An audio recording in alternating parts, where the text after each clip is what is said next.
மனிதர்கள் உண்ணக்கூடிய 16 வகை பூச்சி உணவுகளை SFA எனப்படும் சிங்கப்பூர் உணவு நிறுவனம் அங்கீகரித்துள்ளது. இவற்றில் வெட்டுக்கிளி, செங்கரிக், பட்டுப்புழுக்கள், தேனீக்கள் ஆகியவையும் அடங்கும். இதனைத் தொடர்ந்து உடனடியாக அமலுக்கு வரும் வகையில் பூச்சிகள் மற்றும் பூச்சி தயாரிப்புகளை இறக்குமதி செய்ய சிங்கப்பூர் உணவு நிறுவனம் அனுமதி வழங்கியுள்ளது. இந்த பூச்சிகள் மற்றும் பூச்சியிலிருந்து தயாரிக்கப்படும் பொருட்கள் விலங்குகளுக்கு அல்லது மனிதர்களுக்கு உணவாக பயன்படுத்தப்படலாம் என்று SFA வர்த்தகர்களுக்கு ஒரு சுற்றறிக்கையில் தெரிவித்துள்ளது.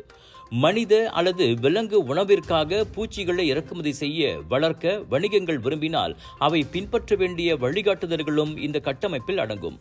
பட்டியலில் உள்ள பூச்சிகள் மனித உணவாக இருந்த வரலாறு இருப்பதாக SFA கூறியது.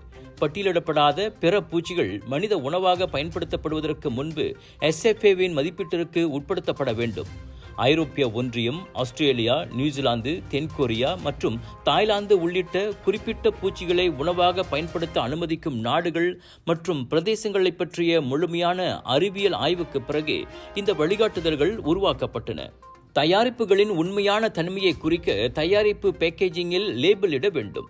சந்தையில் கிடைக்கும் மற்ற உணவுகளைப் போலவே பூச்சி தயாரிப்புகளும் SFAயின் ஆய்வு மற்றும் கண்காணிப்புக்கு உட்பட்டவை. இதில் உணவு பாதுகாப்பு சோதனைக்கான மாதிரிகள் அடங்கும். SFAவின் உணவு பாதுகாப்பு விதிமுறைகளுக்கு உட்படாத உணவுகள் விற்பனை செய்ய அனுமதிக்கப்படாது என்றும் தெரிவிக்கப்பட்டுள்ளது.